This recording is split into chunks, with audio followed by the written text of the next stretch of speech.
Friends, क्या आप ratio and proportion के कॉन्सेप्ट और शॉर्टकट में मास्टरी चाहते हैं तो बने रहिए इस वीडियो के अंत तक। आज का क्वेश्चन है फर्स्ट और सेकंड नंबर जो है, फर्स्ट और सेकंड नंबर इसका रेशियो 3:4 है।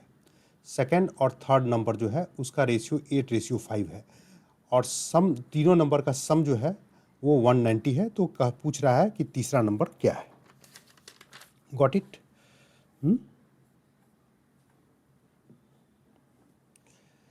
देखिए, फर्स्ट नंबर मान लिए x मानते हैं, x second number y number है, मान लिए number x y z। First is x, second is first is x, second is y and third is z। x y y equal to कितना दिया हुआ है 3/4। ठीक है, y और z ये क्या कितना दिया हुआ है 8/5। तो हमको एक्स वाई जेड का रेशियो निकालने के लिए देखिए यहाँ पे आपको देखना पड़ेगा, ये y जो है 4 है, यहाँ पे 4 लिखा हुआ है, यहाँ पे y जो है 8 लिखा हुआ है। तो हमको पहले क्या करना है, इसको एक्स वाई वाई को ऐसे नंबर से मल्टीप्लाई ऊपर नीचे कर देना है।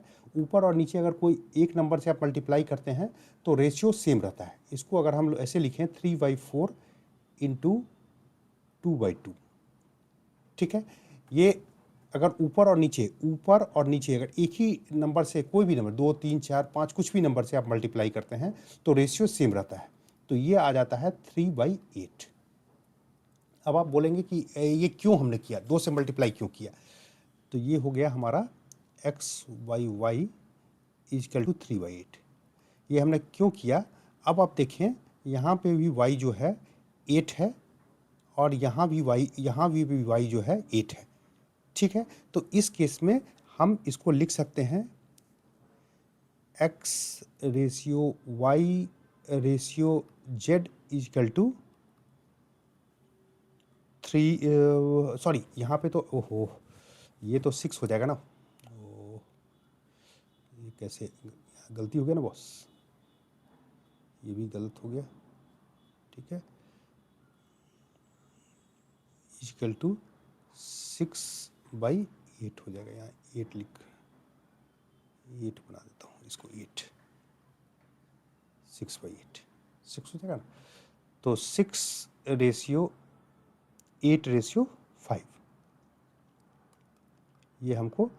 ये हमको पता चल गया। ठीक है, इस कारण से मैंने ऊपर नीचे 2 से मल्टीप्लाई किया था ताकि हमको ये पूरा रेशियो पता चल जाए। ठीक है, इसको हम लिख सकते हैं x + y + z। ये हमको कितना दिया हुआ है, तीनों डिजिट का समेशन कितना दिया हुआ है 190। तो x के जगह पे हम लिख सकते हैं, x के जगह पे लिख सकते हैं 6a। प्रीवियस में चलिए, ये है ना 6 8 और 5 इस रेशियो में है, तो 6a होगा, x जो है 6a होगा, y जो है 8a होगा और z जो है 5a होगा। a का हमको पता चल जाएगा कि क्या है, 6a + 8a + 5a is equal to 190। 19a हो गया, 19a equal to 190, a equal to 10।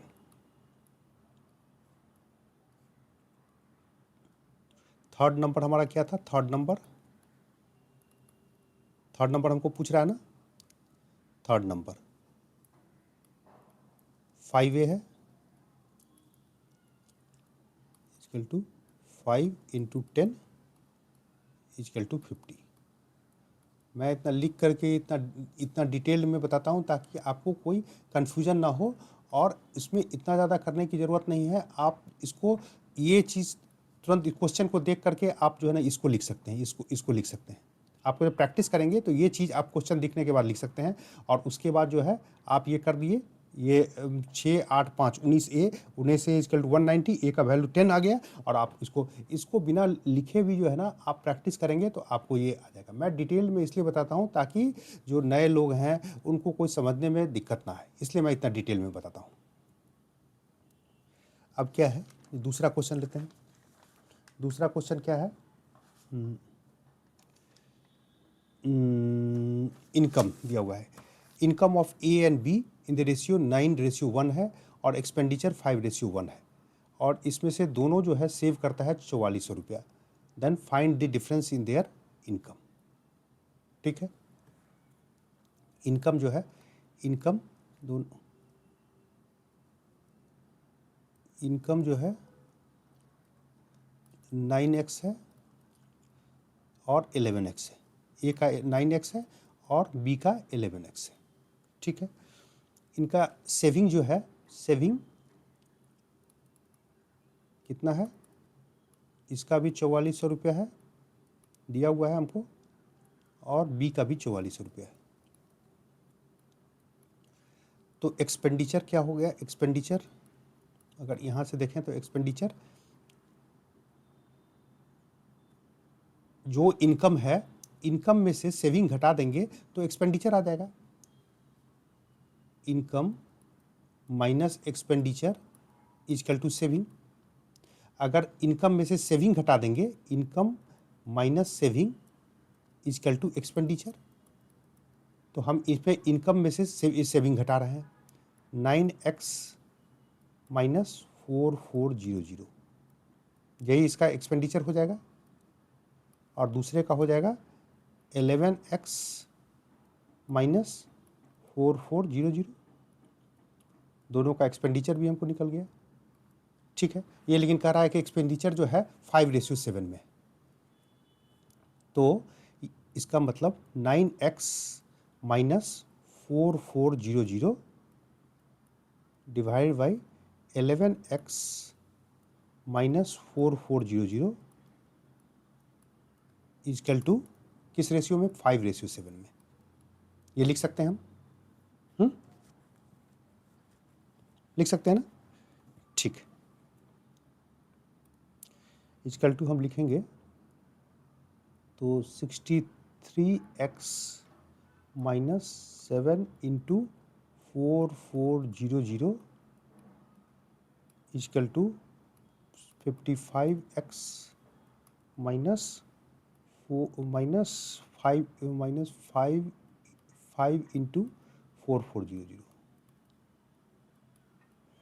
ये करेंगे, दोनों ये करेंगे तो 8x इक्वल टू 2 इंटू 4400। ठीक है, x का वैल्यू यहाँ आ गया हमको 1100 रुपये। ठीक है, तो हमको क्या पूछ रहा था, difference in income, difference in income. Difference in income देखिए, इनकम कितना है, 9x है और 11x है। Difference in income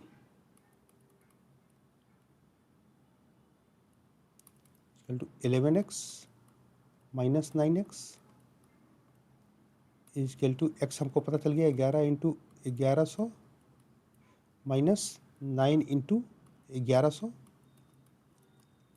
equal to 2 into 1100 equal to 2200। Got it, कहीं कोई दिक्कत होना नहीं चाहिए। एक्सपेंडिचर आपने समझ गया, एक्सपेंडिचर कैसे निकालें, इनकम माइनस जितना हम इनकम किए माइनस जितना एक्सपेंडिचर किए वो हमारा सेविंग हो जाएगा। अगर सेविंग को इधर ले आए, income minus saving equal to expenditure आ जाएगा। तो उसी को किए हैं, income minus expenditure equal to saving, income minus saving equal to expenditure, income minus saving equal to expenditure. Expenditure हम इसलिए निकाल रहे हैं क्योंकि हमको एक्सपेंडिचर का रेशियो दिया हुआ है 5:7। ठीक है, उम्मीद करता हूँ कि ये वीडियो काफ़ी हेल्पफुल रहा होगा। अगर कोई डाउट है तो कमेंट सेक्शन में लिखें ताकि मैं आपका डाउट क्लियर कर सकूँ। मिलते हैं अगले वीडियो में नए कॉन्सेप्ट और शॉर्टकट के साथ। Thank you for watching the video.